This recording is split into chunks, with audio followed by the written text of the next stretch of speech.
Hey hey hey! Et ça nous fait le 20e épisode de Dans la poire. Moi je suis trop content, déjà 20 épisodes quoi. Sans compter son petit frère, le Dans la poire express, le format illico presto de Dans la poire. Énorme gratitude à vous pour votre écoute et votre présence aussi énergique qu'énergétique. Ça nous fait 20 épisodes, presque 10 heures d'écoute, soit un bon petit Paris-Nice avec une belle pause déjeuner, 507 heures de montage en soirée ou pendant la nuit, 1080 idées pour vous surprendre encore et toujours, une 3e place déjà atteinte dans ma catégorie, environ 400 notes 5 étoiles et plus de 85 avis sur Apple Podcast. D'ailleurs, les deux sont liés, donc plus vous laissez d'avis, plus vous permettez à d'autres personnes de connaître Dans la poire. Donc vous gênez pas, c'est gratuit, ça prend 2 minutes grand maximum. Alors pour ce 20e épisode symbolique, je vous ai laissé la possibilité de me poser vos questions sur mon compte Instagram @charlesbrumeau le week-end dernier. Charge à moi de vous répondre. Et donc, une transition, pourquoi faire ? Sans plus attendre, tout de suite, maintenant, immédiatement, séance tenante, sur le champ, sans sursis ni prolongation, illico presto et sans délai, je réponds à vos questions. Vous allez rester combien de temps à discuter là ? Je comprends pas ce que vous faites. Première question, cacao cru et super aliment, qu'en penser ? J'ai envie de te dire, comment t'écris qu'en penser ? Moi, je dis jamais il faut penser. Ah là là, les fameux super aliments. Alors super aliment, moi je me demande à quoi ça vous fait penser. Moi ça me fait penser à Superman, le mec qui met son slip au-dessus de son legging, ou Super Menteur, la caricature de Jacques Chirac des Guignols de l'info dans les années 90. Putain, 5 ans. Pas de polémique. Mangez des pommes. Bon, ça c'est fait. Alors dans les deux cas, que ce soit Superman ou Super Menteur, niveau crédibilité, on n'est pas sur un truc oufissime. Alors je rappelle, les super aliments sont les baies de goji, le kale, myrtille, açaï, amandes, fèves de cacao cru, pourquoi pas. Ce sont des aliments qui ont ou auraient des teneurs nutritionnelles plus élevées que les aliments dits normaux avec des énormes guillemets. Une fois qu'on a dit ça, il faut savoir que le terme super aliment, c'est un terme marketing qui n'a aucune définition officielle qui a été créée de toutes pièces au début des années 2000 aux États-Unis. On les appelait les superfoods. Et l'industrie des boissons et des aliments s'est dit « Hey, Superman a des super pouvoirs, mais pourquoi on ne mettrait pas super devant les aliments pour les vendre super cher ?» Bon, marrez-vous, mais figurez-vous que ça a bien marché. En fait, je crois que c'est plutôt la philosophie du concept qui me dérange. Oui, effectivement, certains ont des teneurs très importantes en telle ou telle vitamine, minéraux ou antioxydants. Ok, je le conteste pas. Mais quand on met le mot super, ça réactive quelque chose d'assez ancré chez vous, c'est le côté pilule miracle. Et que ce soit pour la question du poids ou pour la santé, sachez qu'il n'existe pas d'aliment miracle. Ça fait pas plaisir à entendre, ça envoie pas du rêve, mais justement, moi je suis pas là pour vous vendre du rêve, mais plutôt pour stimuler votre curiosité, votre esprit critique. Si je prends l'exemple de l'ail par exemple, c'est un super aliment qui peut être local, cardioprotecteur, effet sympa pour la santé, surtout l'ail cru, fraîchement coupé, bio bien sûr. Mais les études qui ont mis en avant les bienfaits de l'ail ont souvent été réalisées à partir d'extraits d'ail. Donc concrètement, l'ail a des propriétés bénéfiques pour la santé, très bien, mais il faudra en manger des quantités très importantes pour avoir un effet significatif. Donc manger de l'ail cru, bio, ok, fraîchement coupé, super, mais pensez pas non plus régler tous vos problèmes cardiovasculaires avec une gousse d'ail par jour. Puis en plus le côté super, ça veut dire que les autres ne le sont pas, ce qui est faux, tous sont super, aucun ne sont super. Au niveau de l'empreinte carbone, on peut en parler quand même, ils viennent souvent de l'autre bout du monde, Chine, Amérique latine souvent, parfois d'origine inconnue, ce qui peut poser des problèmes de traçabilité en ce qui concerne les modes de culture, mais aussi pour notre sécurité alimentaire, surtout pour ceux qu'on trouve sur Internet. Ensuite, ils ont un coût financier. Quand on parle beaucoup de détox, là on parle pas mal de la détox du portefeuille. Ils sont vendus assez cher au kilo, donc ils ne sont pas forcément accessibles à toutes les bourses. Et puis, même s'ils peuvent apporter du boulot aux populations locales, les super aliments sont aussi la cause de déforestation dans les pays producteurs. On l'a vu de manière spectaculaire au Mexique juste en moins de 10 ans, puisque les avocatiers en culture intensive ont remplacé des hectares de pain mexicain. #guerre de cartel. Voilà, le but c'était pas de vous culpabiliser, mais de vous dire qu'ils sont pas neutres pour la nature. Et la nature, c'est la vie, c'est la source du vivant. On fait partie de cette nature. Nous sommes, nous, l'espèce humaine, une parmi les autres espèces qui partageons cet espace de nature. Donc, note pour tout de suite, et peut-être pas pour plus tard, en prendre soin de cette nature. En plus, il existe des alternatives locales qui ont franchement rien à envier à certains super aliments. Par exemple, on a en France des baies noires et rouges à forte teneur en vitamine C, nettement plus antioxydantes que les baies de goji. On a aussi des fruits rouges comme les myrtilles, les framboises, il suffit juste d'attendre la bonne saison, donc là c'est une question de patience. Et puis le chouquel, franchement c'est juste un chou dont on a vanté les mérites à Los Angeles, mais croyez-moi à Los Angeles, on a des crucifères qui font super bien le taf, des brocolis, des choux de Bruxelles qui passent crème, comme je vous l'ai dit souvent, avec de la poudre d'amande, de l'huile d'olive et du sel de Guérande, c'est top. Et puis pour remplacer la baie d'Açaï, qui pousse essentiellement en forêt amazonienne, on peut se tourner vers nos cerises noires, nos fraises. Bientôt, ça sera la saison, voire nos raisins. Et pour les graines de chia, la graine de lin est nettement plus locale et parfois plus intéressante sur le plan nutritionnel. Voilà. Et puis, pour terminer, sachez qu'aujourd'hui, les frontières sont un peu plus floues. Écoutez, moi, ma grand-mère disait quand c'est flou, c'est qu'il y a un loup. Voilà. Réchauffement climatique oblige, puisqu'il existe des filières de quinoa en Anjou, de la baie de goji dans le Gard et dans l'Oise, et même des graines de chia en Occitanie, près de Montauban. Donc renseignez-vous sur les origines, vous aurez peut-être de belles surprises. Même si je vous donne une petite indication, c'est souvent plus cher quand c'est local, en tout cas aujourd'hui, vu les proportions dans lesquelles elles sont produites. Deuxième question, la bonne limite pour faire gaffe, mais sans tomber dans l'orthorexie. Alors là, excellente question. L'orthorexie, ça vient du mot grec orthos, qui veut dire correct, droit, et orexie, qui veut dire l'appétit. C'est pour ça qu'on dit orexigène, stimule l'appétit, ou anorexigène, qui coupe l'appétit. Et ça désigne le manger droit, mais le manger droit jusqu'à l'obsession. Bon, ça tombe bien, j'avais fait un travail de recherche pendant mes études sur l'orthorexie et le végétarisme. Si vous êtes vraiment intéressé par cette notion-là, j'ai creusé un peu la question. Donc justement, pour bien comprendre la notion, il faut remonter aux années 90, comme on dirait, disons, en banlieue sud de Bruxelles. Lorsque le docteur Steven Bratman reçoit des patients très préoccupés par la qualité de leurs aliments. En 97, il théorise le concept d'orthorexie dite nerveuse, comme une obsession de manger sainement, c'est-à-dire compter ses calories, peser ses aliments, manger super hypotoxique, se préoccuper de la provenance des aliments, voire de leur pureté. Ce concept, il a été repris par l'industrie agroalimentaire. Alors, le terme n'est à ce jour pas connu ni mentionné par deux classifications majeures des troubles mentaux, le DSM, le fameux DSM, le manuel diagnostique et statistique des troubles mentaux, et la CIM-10, la classification internationale des maladies de l'Organisation mondiale de la santé. T'as quelque chose de fort, genre eau de vie, ou on commence à s'emmerder ferme là. Si je me pète pas la gueule suffisamment tôt, ça va être très très long. Pour résumer, on pourrait se dire que c'est l'obsession de manger sain qui devient malsaine. Alors dans l'orthorexie, il n'y a que deux catégories d'aliments, les bons et les mauvais. Le rapport à la nourriture devient clivé. Impossible de se laisser surprendre par la spontanéité ou la dégustation. Le régime, là du latin regere, diriger, il devient règle, doctrine, dogme. Par exemple, ne manger que des œufs bio de catégorie 1 dont les poules sont élevées en plein air et nourries à la filière riche en oméga 3, comme bleu blanc cœur par exemple, graines de luzerne, graines de lin. Passer du bio traditionnel aux fruits et légumes issus de permaculture avec un cahier des charges plus strict, des techniques plus respectueuses des sols et donc des nutriments dont l'aliment se gorge, peser sa nourriture, éprouver un sentiment de supériorité par rapport à celles et ceux qui ne suivent pas cette alimentation saine avec des guillemets. Et dès lors, toute la nuance se situe dans comment chacun vit son rapport à la nourriture. Un ou une orthorexique contrôle ses repas. On raye de son menu tout aliment qu'on ne trouve pas assez sain, ce qui peut entraîner un isolement psychosocial comme des angoisses à propos de l'alimentation, surtout en cas de prise alimentaire à l'extérieur de son environnement habituel, sortie au resto, anniversaire en famille, etc. Et pour répondre à ta question, il est plutôt là le curseur en fait, sur l'équilibre personnel. Parce qu'en soi, faire attention à ce qu'on mange, s'interroger sur la provenance et les conditions de production de notre nourriture, c'est plutôt cool comme démarche, plutôt nourrissant. Et petite parenthèse au passage, voire une petite pique pour l'industrie agroalimentaire ou pour certains médias mainstream qui ne se penchent pas assez sur le fond des concepts.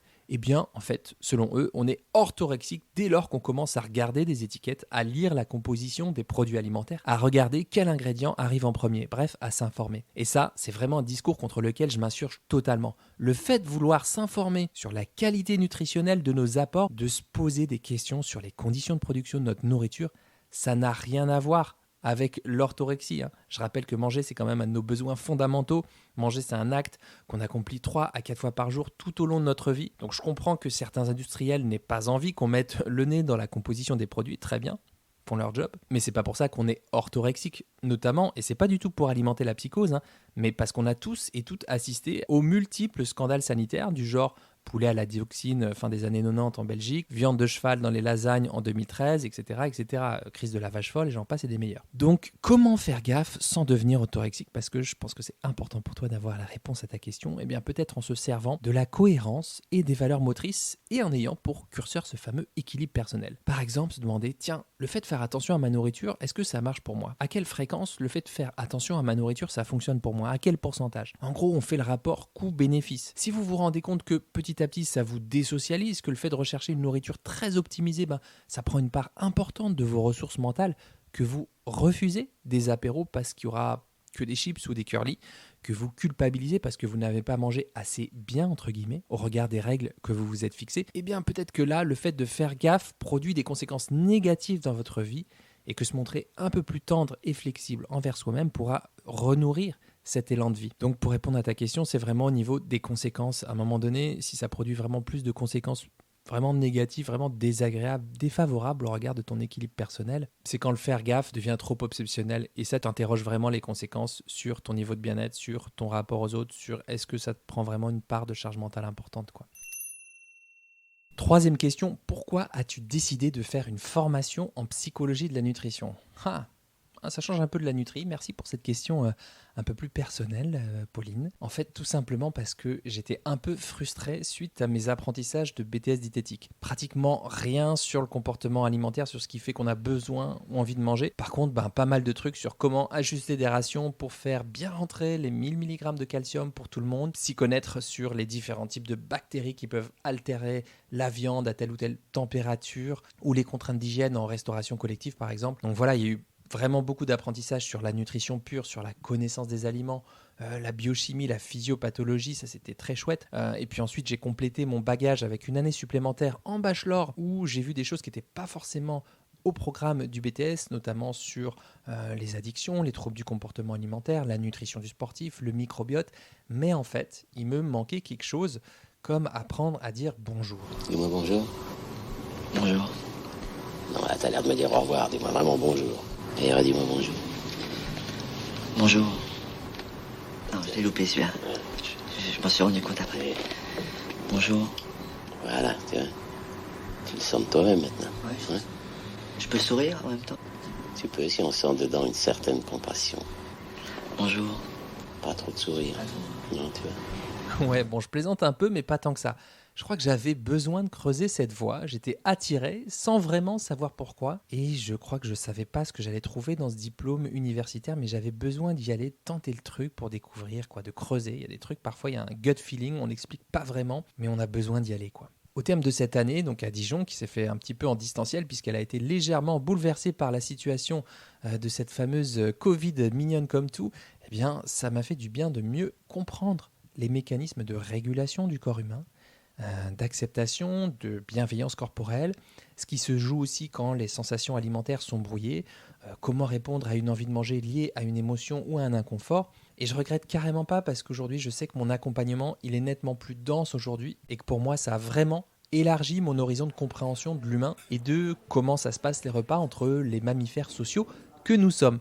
Donc clairement d'une part ça m'a permis de me plonger dans la diététique comportementale et scoop, ça nous concerne tous, car on est toutes et tous des mangeurs et mangeuses qui ont des besoins et des envies, et surtout différentes façons d'y répondre.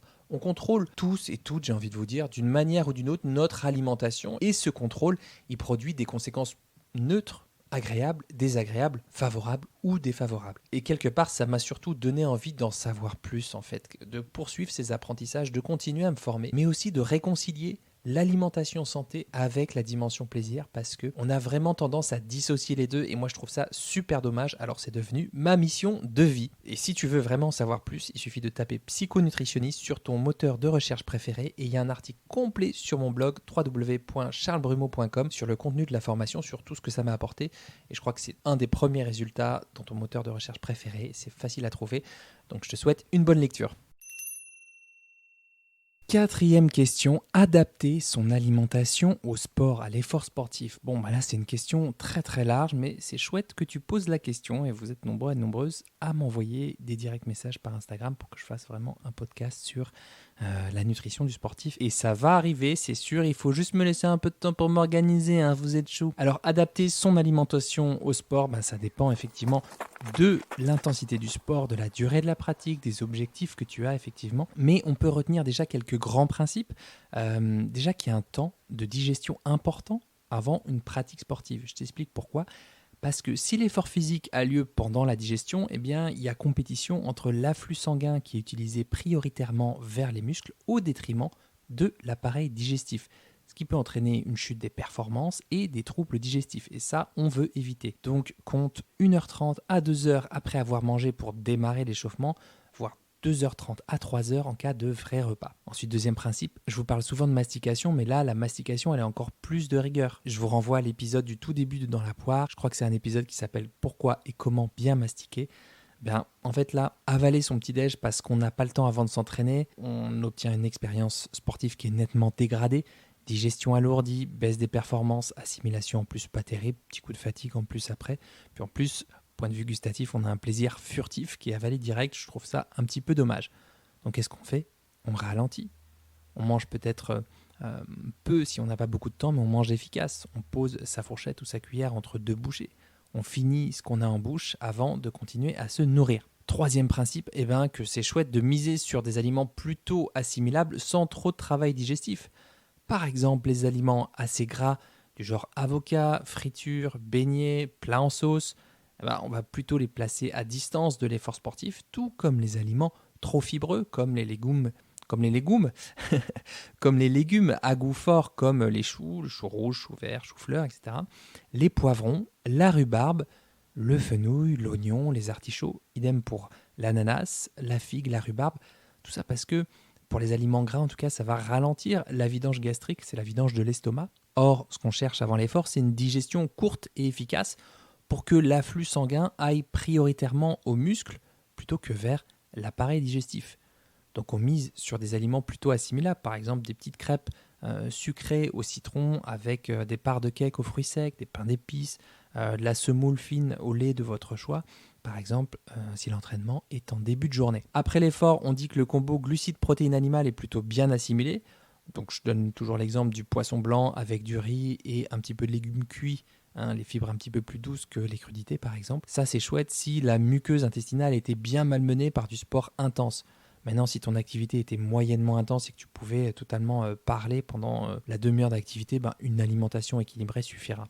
Pas besoin de mettre en place des trucs de dingue. Voilà, je préfère pas trop rentrer dans les détails parce que le carburant, il dépend pas mal des filières énergétiques sollicitées par l'effort. Si c'est du cardio long, de l'endurance, de la force, du renforcement musculaire, je te renvoie soit à ma série de vidéos IGTV, donc sur Instagram TV, sur le compte de la chaîne de sport Néoness officiel, je pense que c'est comme ça, Néoness officiel sur Instagram, ou sinon carrément tu vas sur YouTube et tu tapes Néoclasse by Néoness. Néoclasse c'est Néo, donc comme Néo, et classe sans E, by Néoness, et tu trouveras là plein de vidéos que j'ai tournées avec Yann Lemeur, qui est expert en sciences du sport et qui sont vraiment bien faites, qualité professionnelle, etc. Et pour le podcast, tout ce que je peux te promettre, c'est que oui, je ferai un épisode dédié à la nutrition du sportif. Il sera bien complet, je te promets, et j'essaierai de trouver aussi un invité au top pour en parler.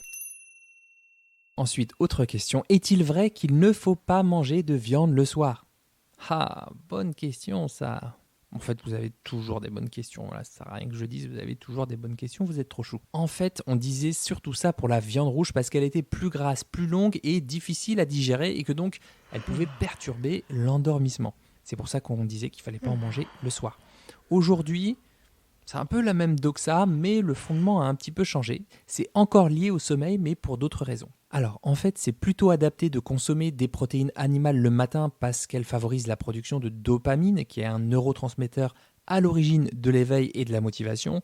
Donc, c'est plutôt normal qu'on en consomme en début de journée, sauf si vous êtes bien sûr travailleur de nuit. En effet, notre organisme a plutôt besoin le soir de produire un autre neurotransmetteur, la sérotonine, qui est impliquée dans l'apaisement et dans la régulation du sommeil. Or, cette sérotonine, ça me fait penser à Yann Moix. Or, et que dit Lévinas ? Or, Alors, que nous dit Bergson ?